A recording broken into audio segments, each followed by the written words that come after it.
Hi, I'm Todd Henderson. Today we're going to install the 4011 bracket kit on the Toyota 4Runner. Now, this is what we're going to get in the kit. We've got all 6 of our brackets. We've got the 2 front brackets for driver and passenger side, and then our rear brackets. We've got all our hardware. This 13 millimeter hardware, so we're going to need a 13 millimeter socket that attaches the brackets to the body, and then we've got our 1/2 inch hardware for a 1/2 inch socket that attaches the boards to the brackets. Let's go ahead and get started. Okay, so we're starting at the front of the driver's side of the vehicle. We're got a mud flap up here. We're going to come back. We're going to see a couple of factory threaded holes in that rocker panel. We're going to select our driver's side front bracket. It's exactly the same as the passenger side front bracket. You're going to have this little tab coming off the end of it. And we're going to line it up to those 2 threaded holes. Now, if those holes have some age to them, you might want to clean them out. There might be a little bit of rust or something in there. Do that before you get started. If it's brand new, it should go in just like butter. So what we're going to do is we're going to use our 13 millimeter head hardware. This is an 8 millimeter bolt with the provided washer. We're going to get that started in. And then we're going to put another one in the other hole.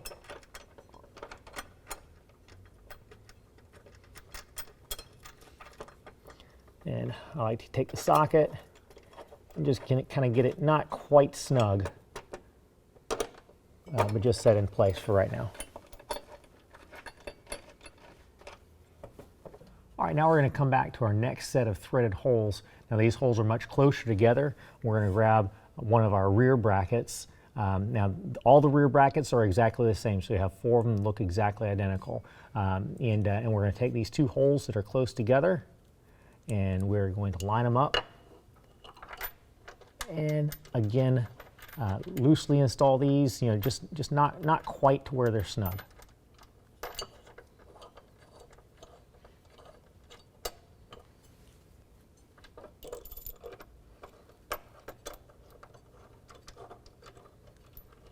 All right, we move all the way to the rear. We're going to find 2 more threaded holes, and we're going to do the exact same with the very last bracket.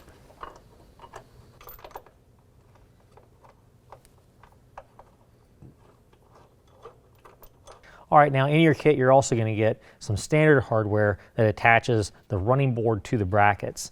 To quickly identify that is the one that's got the serrated flange nuts in there. So open that up, pull out your hardware. In each one of these tracks, we're going to want to install 3 of these bolts.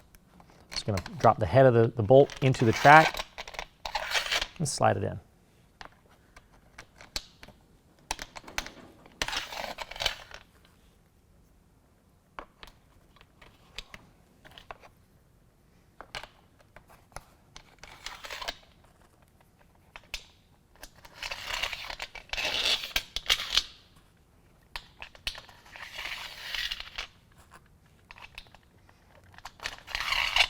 All right, so we're going to center our running board in between the front and rear mud flaps, and then we're going to go through, slide the bolts, and then drop them down into the holes in the running board, in the holes in the brackets.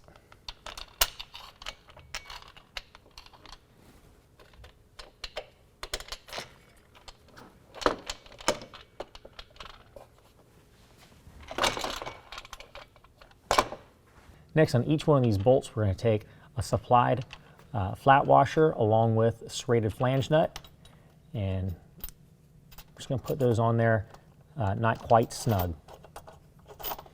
This is going to allow us to center everything and get everything lined up.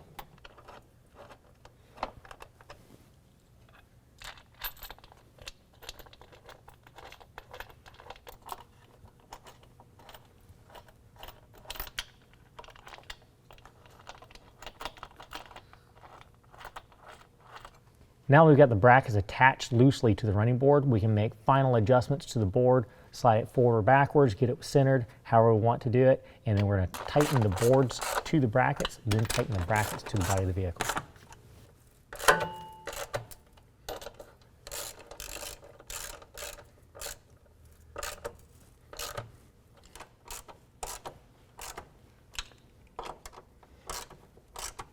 Well, that concludes the installation. If you have any questions, call the experts. We're here to help you out.